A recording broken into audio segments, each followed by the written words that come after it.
ব্রাজিলের বিশ্বকাপ দল ঘোষণা নিয়ে যা হয়েছে, এবারের বিশ্বকাপের বাকি ৪৭টা দলের দল ঘোষণার ক্ষেত্রে তা হবে না, নিশ্চিতভাবে বলে দেয়া যায়। কারণটা তো বুঝতেই পারছেন। নেইমার জুনিয়র ব্রাজিলের চূড়ান্ত স্কোয়াডে থাকবেন কি থাকবেন না, সেইটার দিকে পুরো ফুটবল বিশ্বেরই দৃষ্টি ছিল। যেই কারণে কার্লো অ্যানচেলত্তি যে ব্রাজিলের স্কোয়াড ঘোষণা করেছেন, সেই অনুষ্ঠানে ৭০০ জন সাংবাদিক উপস্থিত থাকার জন্য অ্যাক্রিডিটেশনের জন্য অ্যাপ্লাই করেছিলেন। একটা মিউজিয়ামে অনুষ্ঠান হয়েছে এবং কি অনুষ্ঠানটাও দুর্দান্ত হয়েছে। ঘণ্টা খানেক ব্যাপী ব্রাজিলিয়ান ফুটবলের ঐতিহ্য, গান, গীতিনাট্য, ফরমার প্লেয়ার, মানে কি হয়নি সেই অনুষ্ঠানটা। পুরো জিনিসটাই ছিল একটা উৎসব এবং সেটা পূর্ণতা পেয়েছে আসলে নেইমার জুনিয়রকে যখন কার্লো অ্যানচেলত্তি ব্রাজিলের চূড়ান্ত বিশ্বকাপ স্কোয়াডে রেখেছেন। এখন অন্যান্য দলে এত বড় তারকার ক্ষেত্রে তো সেই ঘটনা ঘটবে না। ধরেন লিওনেল মেসি আর্জেন্টিনার হয়ে বিশ্বকাপ খেলবেন কি খেলবেন না, অফিসিয়ালি কিন্তু সেটা নিশ্চিত না। মানে মেসি তো সবসময়ই বলে এসেছেন যে, "না, আমি ম্যাচ বাই ম্যাচ দেখি, আমি প্রতিদিনের হিসাব করে দেখি।" কিন্তু সত্যি কথা বলতে গেলে মেসি বিশ্বকাপ খেলবেন না ওইরকম কোনো অবস্থা কখনোই ছিল না। এবং অবশ্যই আর্জেন্টিনার চূড়ান্ত স্কোয়াডে মেসি থাকবেন, ক্যাপ্টেন হিসেবেই থাকবেন। ২০২২ যে শিরোপাটা জিতেছেন সেই শিরোপা ডিফেন্ড করার জন্যই যাবেন। এবং ক্রিস্টিয়ানো রোনালদো ছাড়াও তো পর্তুগাল দল ঘোষণা হওয়ার কোনো কারণই ছিল না। আজকে যে ভিডিওটা করছি সেটা আসলে পর্তুগালের বিশ্বকাপ দল নিয়ে। অবভিয়াসলি সেখানে headline maker Cristiano Ronaldo. Bangladesh Pakistan ওই টেস্ট সিরিজটা নিয়ে ব্যস্ত ছিলাম, যেই কারণে আসলে ভিডিওটা কালকে করতে পারিনি। তবে পর্তুগাল, ক্রিস্টিয়ানো রোনালদোর পর্তুগাল, যারা এবারের বিশ্বকাপ শিরোপা জয়ের অন্যতম দাবিদার, পর্তুগাল কখনোই শিরোপা জিততে পারেনি বিশ্বকাপ। সেইটা কি রোনালদো তার ক্যারিয়ারে একমাত্র অপূর্ণতা ঘোচাতে পারবেন কিনা, যেইটা তার চিরপ্রতিদ্বন্দ্বী লিওনেল মেসি ৪ বছর আগে ২০২২ সালে কাতারে করেছেন। সেই কারণে পর্তুগাল দলটা কেমন হলো এটা নিয়ে আলোচনার দাবি তো রাখেই।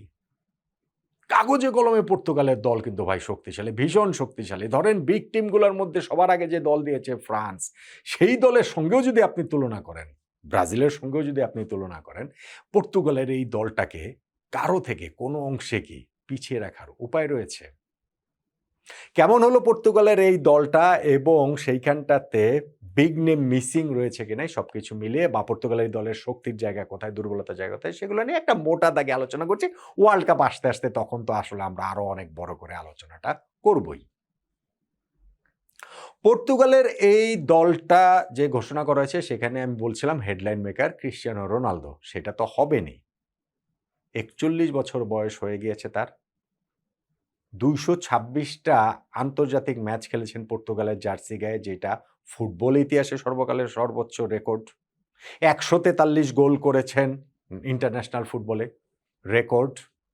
সেই ক্রিস্টিয়ানো রোনালদো যে পর্তুগালের এই বিশ্বকাপ দলে থাকবেন সেটা তো জানা কথাই। কিন্তু সেটা একটা আনুষ্ঠানিকতা পেল মাত্র এবং তার মাধ্যমে তার ৬ নাম্বার বিশ্বকাপ খেলার পথটা তৈরি হলো। যদি ইনজুরি বা ওরকম কোনো কিছু, খুব যদি ওরকম কোনো কিছু না হয়, ক্রিস্টিয়ানো রোনালদো ৬ নাম্বার বিশ্বকাপ খেলতে যাচ্ছেন। ২০০৬ বিশ্বকাপ থেকে তার শুরু জার্মানিতে, ২০১০ সাউথ আফ্রিকা, ২০১৪ ব্রাজিল, ২০১৮ তে রাশিয়া, ২০২২ কাতার। সবগুলো বিশ্বকাপে রোনালদো শুধু ছিলেনই না, একমাত্র ফুটবলার হিসেবে সবগুলো বিশ্বকাপে তিনি গোলও করেছেন। মানে ৫ টা বিশ্বকাপে আলাদা, আলাদা গোল করা একমাত্র ফুটবলার রোনালদো। এইবার তিনি প্রথম ফুটবলার হিসাবে ৬ষ্ঠ বিশ্বকাপ আসলে খেলতে যাচ্ছেন। তবে প্রথম ফুটবলার বলাটা ঠিক হলো না।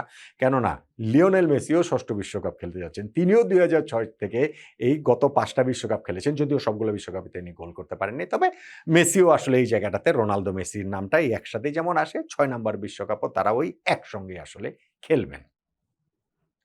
পর্তুগালের যে বিশ্বকাপ দল, সেই দলটার একটা সিগনিফিক্যান্ট জায়গা হচ্ছে গিয়ে বিশ্বকাপ স্কোয়াড হতে হয় ২৬ সদস্যের, তো তারা স্কোয়াডটা ঘোষণা করেছে ২৬+১+১। সেই +১+১ টা কি? তারা একজন এক্সট্রা গোলকিপার নিয়ে গেছে, যিনি আসলে স্কোয়াডের চূড়ান্ত স্কোয়াডের অংশ না। কিন্তু ওই ট্রেনিং এর জন্য তারা ওই একজন গোলকিপার নিয়ে গেছে। যদি তাদের রেগুলার ৩ গোলকিপারের কোনো একজন যদি ইনজুরিতে পড়েন, টুর্নামেন্ট থেকে ছিটকে যান, সেই ক্ষেত্রে ওই তাকে দিয়ে রিপ্লেস করা হবে সেইজন্য।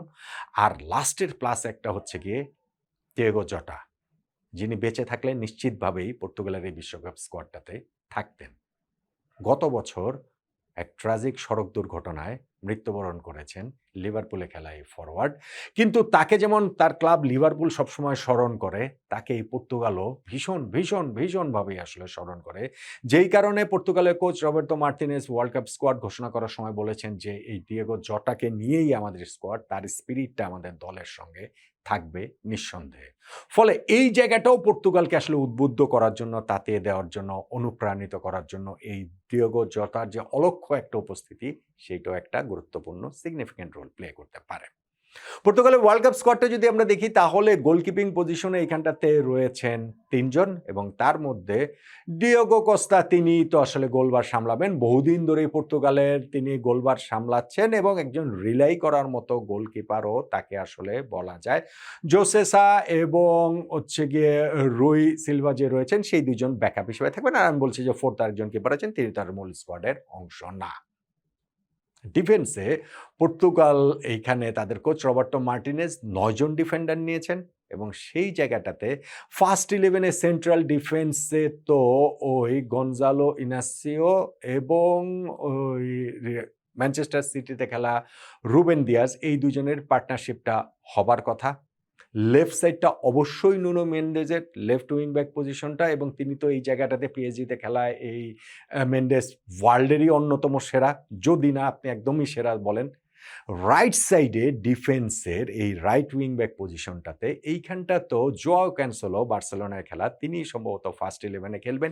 কিন্তু এই জায়গাটাতে ব্যাকআপ হিসাবে ধরেন ম্যানচেস্টার ইউনাইটেডে খেলা ডিয়াগো দালো, তিনি রয়েছেন। ম্যানচেস্টার সিটিতে খেলা ম্যাথুয়েজ নুনেজ রয়েছেন এবং এখানে নেলসন সেমেডোকে ফোর্থ রাইট ব্যাক বলতে পারেন পজিশনে যে তাকে সিলেক্ট করা হয়েছে, এইটা একটু কোয়েশ্চেন মার্ক দেবার মতো। এইখানটাতে কি আসলে সেন্ট্রাল ডিফেন্সে আরও একটা ব্যাকআপ অ্যান্টোনিও সিলভা, ২২ বছর বয়সী বেনফিকায় খেলা ডিফেন্ডার, তাকে কি আসলে নিয়ে যাওয়া যেত কিনা নেলসন সেমেডোর জায়গায়? রাইট ব্যাকে এত অপশনের প্রয়োজন কি? সেইটা একটা আলোচনার জায়গা রয়েছে। তবে পর্তুগিজ কোচ এই রবার্তো মার্টিনেজ তার ওই ২ উইং ব্যাক ব্যবহার করার অনেক বেশি, এবং সেইখানটাতে নুনো মেন্ডেস তো রয়েছেন এবং রাইট সাইডেও তিনি জোয়া ক্যানসেলো হয়তো বা থাকবেন। এই জায়গাটা পর্তুগালের ভীষণ স্ট্রেংথের জায়গা এবং এই জায়গাটাতে হয়তো বা তিনি কম্প্রোমাইজ করতে চান নাই বলেই এইখানটাতে এত উইং ব্যাক নিয়ে যাচ্ছেন। মিডফিল্ড ৬ জন, এবং পর্তুগালের এই দলটার সবচেয়ে শক্তির জায়গা হচ্ছে গিয়ে তাদের মিডফিল্ড, সবচেয়ে। এখানে ফরওয়ার্ড লাইন আপনি ক্রিস্টিয়ানো রোনালদো রয়েছে, এইখানে আমি উইং ব্যাকদের কথা বললাম, যত কিছুই বলেন না কেন, কিন্তু এই মিডফিল্ডের যে জায়গাটা, সেইটাই পর্তুগালের আসলে ইঞ্জিন রুম, এবং সেইখানে কি নামগুলো রয়েছে এবং তাদের কি প্রোফাইল রয়েছে সেইটা একটু দেখুন। ম্যানচেস্টার ইউনাইটেডে খেলা ব্রুনো ফার্নান্দেজ, যিনি পুরো বিশ্বেরই এই মুহূর্তে অন্যতম সেরা নাম্বার 10। ইউনাইটেড হয়ে এইবারের লিগে তিনি ২০টা অ্যাসিস্ট করেছেন, যেইটা আসলে প্রিমিয়ার লিগের সর্বকালের সর্বোচ্চ অ্যাসিস্টের রেকর্ডে থিয়েরি হেনরি আর কেভিন ডি ব্রুইনাকে তিনি ছুঁয়ে গেছেন। ইউনাইটেডের লাস্ট ম্যাচটাতে যদি আরেকটা অ্যাসিস্ট করতে পারেন, তাদেরকেও আসলে ছাড়িয়ে যাবেন। সো ব্রুনো ফার্নান্ডেজকে নিয়ে তো আর আলাদা করে খুব একটা কিছু বলার নাই, তার প্রোফাইলই তার কথা বলার জন্য যথেষ্ট। ম্যানচেস্টার সিটিতে খেলা বের্নার্ডো সিলভা, তিনিও রয়েছেন এই পর্তুগালের। তার পজিশন যতটা ডিমান্ড করে, তিনি তার চেয়ে অনেক বেশি পরিশ্রমী এবং ভীষণ রকমের একজন ক্রিয়েটর, দারুণ সৃজনশীল একজন ফুটবলার। সো এইটাও হচ্ছে গিয়ে একটা খুবই হচ্ছে গিয়ে ইন্টারন্যাশনাল ফুটবলে, পর্তুগালে ওয়ার্ল্ড কাপে এই সিলভার দিকেও, বের্নার্ডো সিলভার দিকেও খুব করে এইখানটাতে অবশ্যই তাকিয়ে থাকবে। এবং পিএসজিতে খেলা তাদের যেই মিডফিল্ডের ২ ডুও জোয়াও নেভেস, ভিতিনিয়া, এই ২ জনের যে পার্টনারশিপ সেন্ট্রাল মিডফিল্ডে পিএসজিকে এইবার চ্যাম্পিয়ন্স লিগের ফাইনালে নেয়ার পথে, তো সেইটা খুবই গুরুত্বপূর্ণ রোল প্লে করেছে। এবং তারা এই ২ জন নট নেসেসারিলি তারা একেবারে ডিফেন্সিভ মিডফিল্ডার, বা তারা সবসময় হচ্ছে গিয়ে শুধু ডিফেন্সের সামনে শিল্ডটাই দেন, সঙ্গে তারা অ্যাটাকটাও শুরু করেন, এবং অসাধারণ প্রোফাইলের এই ২ জন ফুটবলার রয়েছেন পর্তুগালের মিডফিল্ডের এই জায়গাটাতে। সঙ্গে এইখানটাতে তাদের রুবেন নেভেজও এখানে রয়েছেন, আর স্যামুয়েল কস্তাকেও রাখা হয়েছে। মায়োর্কাতে এই সিজনটা তার খুব ভালো গিয়েছে। স্যামুয়েল কস্তাকে না রেখে এই জায়গাটাতে কি আসলে ধরেন ওয়েস্ট হ্যামে এইবার যিনি ম্যাথিয়াস ফার্নান্ডেস তারও একটা খুব ভালো সিজন গিয়েছে, তাকে রাখা যেত কিনা, কিংবা টটেনহামের পালহিনহোকে রাখা যেত কিনা। কিন্তু আমার কাছে মনে হয়েছে যে না, ঠিক আছে, এটা নিয়ে আসলে অত বিতর্কের জায়গা তৈরি হওয়ার সুযোগ নাই। কিন্তু এই যে মিডফিল্ডের কথাটা বললাম, যে ৬ জনের কথাটা বললাম, সেইটা আসলে পর্তুগালের সত্যিকার অর্থেই সবচেয়ে বড় স্ট্রেংথ। আর অ্যাটাকার হিসেবে যেই জায়গাটাতে রয়েছে, সেইখানে যে ৮ জনের কথা রয়েছে ফরওয়ার্ড, মানে আপনি এখন ব্রুনো কিংবা আমি ওইখানে হচ্ছে গিয়ে এই বের্নার্দো সিলভা, তারাও তো একদম প্লেমেকার, তারাও তো নাম্বার 10 এ খেলবে। কিন্তু এইখানে ফরওয়ার্ড রোলটাতে ওই তারা টিম শিটটা যেভাবে দিয়েছে সেই অনুযায়ী যদি বলি, এইখানে ক্রিশ্চিয়ানো রোনালদোর প্রোফাইলে শুধুমাত্র রয়েছেন গনজালো রামোস। এইটা খুব ইন্টারেস্টিং। মানে আমি বলছি এই ২ জনের প্রোফাইল সেম কেন? কেননা ধরেন যে পিওর নাম্বার 9 হিসেবে তারা খেলতে পারেন ফরওয়ার্ডদের মধ্যে, এবং এই ২ জনের ইন্টারেস্টিং কারণ গত ওয়ার্ল্ড কাপে তো রোনালদো অবিসংবাদিতভাবে তাদের হচ্ছে গিয়ে লিডার ছিলেন, নাম্বার 9 এ ছিলেন। কিন্তু ওই যে ম্যাচটাতে নকআউট পর্বে সুইজারল্যান্ডের বিপক্ষে রোনালদোকে ফার্স্ট 11 থেকে ড্রপ করা হলো, রামোসকে খেলানো হলো, তখন তিনি তুলনামূলক অপরিচিত, এখন তো পিএসজিতে খেলেন। সেই রামোস নেমে হ্যাট্রিক করে দিলেন। এবং গত বিশ্বকাপে কিন্তু এইটা, রোনালদো তো এখন অখুশি হওয়ার তোর উপায় নাই। কিন্তু এটা তার জন্য একটা বিরাট ট্র্যাজেডি ছিল। সো এইবারও ফার্স্ট 11 এ রোনালদোর সঙ্গে প্রতিদ্বন্দ্বিতা সেই গনজালো রামোসেরই নাম্বার 9 পজিশনের জন্য। আর তাদের এই জায়গাটাতে ফরওয়ার্ড লাইনে ডিফারেন্ট প্রোফাইলের অসাধারণ সব ফরওয়ার্ডে রয়েছে। ধরেন জোয়াও ফেলিক্স, তিনি এখন সৌদি লিগে রোনালদোর সঙ্গে আল নাসেরে খেলছেন। তবে একসময় মানে ইউরোপে খুব একটা সুবিধা করতে পারেন নাই। আপনি আতলেটিকোর কথা বলেন, চেলসির কথা বলেন। কিন্তু দুর্দান্ত একটা ফুটবলার, একটা সময় তো তাকে নিউ ক্রিশ্চিয়ানো রোনালদোও বলা হতো। এইটা অবশ্য পর্তুগালের নতুন ফুটবলার যারা উঠে আসেন তাদের অনেকের ক্ষেত্রেই সেটা প্রযোজ্য। যে এটা আর্জেন্টাইন ফুটবলারদের ক্ষেত্রে নিও মেসি বলা হয়, ব্রাজিলিয়ান ফুটবলারদের ক্ষেত্রে নেইমার বলা হয়, সেটা আসলে রয়েছে। কিন্তু এখানে জোয়াও ফেলিক্স রয়েছেন, রাফায়েল লিয়াও, এসি মিলানে খেলা এই ফুটবলার, স্মাইলিং অ্যাসাসিন, হাসি মুখে হচ্ছে গিয়ে দুর্দান্ত সেই পায়ের কারুকাজ রয়েছে, তিনিও এইখানটাতে রয়েছেন। আছেন এইখানটাতে হচ্ছে গিয়ে ফ্রান্সিসকো ট্রিনকাও এবং ফ্রান্সিসকো ওইখানে কনসেকাও, এই ২ জনও রয়েছেন। চেলসিতে খেলা জব নেতো এইখানটাতে, পেদ্রো নেতো এই জায়গাটাতে রয়েছেন। আরও এইখানটাতে যেটা একটু সারপ্রাইজিং বলতে পারেন সেটা হচ্ছে গিয়ে গনজালো গিদেস। সারপ্রাইজিং না, কিন্তু ধরেন তিনি আসলে ঠিক অত রেগুলার না ন্যাশনাল টিমে। সেই গনজালো গিদেস কিন্তু পর্তুগাল যে ওই যে একটা নেশনস লিগ জিতেছিল ২০১৯ সালে, সেটার ফাইনালে নেদারল্যান্ডসের বিপক্ষে একমাত্র গোলটা তিনি করেছিলেন। সো তাকেই জায়গাটাতে নেওয়া হয়েছে। ফরওয়ার্ড লাইনে হয়তো বা রিকার্ডো হোর্তা অভিজ্ঞ, কিংবা ধরেন পাউলিনহো, তাদেরকে হয়তো বিবেচনা করা যেত। আর আরেকটা খুব ইন্টারেস্টিং নেম এই জায়গাটাতে ছিল ক্রুপে। বোর্নমাউথে খেলা ১৯ বছর বয়সী যে ফরওয়ার্ড এল জুনিয়র ক্রুপে, তাকে নেওয়া হবে কিনা পর্তুগাল দলে। তিনি পর্তুগালেও খেলতে পারেন, ফ্রান্সেও খেলতে পারেন, যেহেতু ফ্রান্স তাকে ডাকেনি, কিন্তু আগেই তিনি এটা বলেছেন ফ্রান্সের জার্সি দিয়ে তিনি খেলতে চান, ফলে আর চূড়ান্ত দল স্কোয়াডটাতে তাকে এইখানটাতে বিবেচনায় রাখা হয়নি। সো পর্তুগালের এই ফরওয়ার্ড লাইনের এই জায়গাটাতে যে ৮ জনের কথা, সেখানে রোনালদো এবং গনজালো রামোসের প্রোফাইলটা সেম।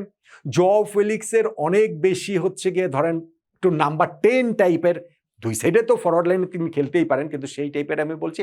আর অন্যান্যদের ডিফারেন্ট প্রোফাইলের আসলে এই ফুটবলাররা এখানটাতে রয়েছেন, সেইটাকেও আসলে কোনোভাবেই দুর্বল বলার কোনো উপায় নেই, বা কম শক্তিশালী বলার উপায় নেই। বা ধরেন হচ্ছে গিয়ে আমি বলবো ব্রাজিলের চেয়ে কি কম শক্তিশালী নাকি পর্তুগালের এই ফরওয়ার্ড লাইন, অথবা ধরেন ফ্রান্সের চেয়ে কি কম শক্তিশালী নাকি, তা নয় হয়তোবা। সো পর্তুগালের যেই ওয়ার্ল্ড কাপ স্কোয়াডটা ঘোষণা করা হয়েছে, সেই ওয়ার্ল্ড কাপ স্কোয়াডটা কিন্তু আসলে সত্যিকার অর্থে ভীষণ রকমেরই শক্তিশালী। বিশ্বকাপ শুরু হওয়ার আগে তারা ওইখানটাতে হচ্ছে গিয়ে ২টা তাদের প্র্যাকটিস ম্যাচ রয়েছে। তারপরে চূড়ান্ত পর্বে চিলি আর নাইজেরিয়ার বিপক্ষে। আর চূড়ান্ত পর্বে তারা ওইখানটা থেকে গ্রুপে খেলবে তাদের প্রতিপক্ষ কঙ্গো, কলম্বিয়া, উজবেকিস্তান। সেই গ্রুপ থেকে তো নকআউট পর্বে যায়। ওই গ্রুপ থেকে নকআউট পর্বে এবার কোনো বিগ টিমের আসলে বাদ পড়ার খুব একটা সুযোগই নাই। কিন্তু সত্যিকার অর্থে ক্রিশ্চিয়ানো রোনালদোর তার ৬ নাম্বার বিশ্বকাপের এই পর্তুগাল স্কোয়াডটা বিশ্বকাপ জয়ের সামর্থ্য রাখে। আসলেই রাখে। প্লেয়ারদের নামগুলো দেখলেই আপনি সেটা বুঝতে পারবেন।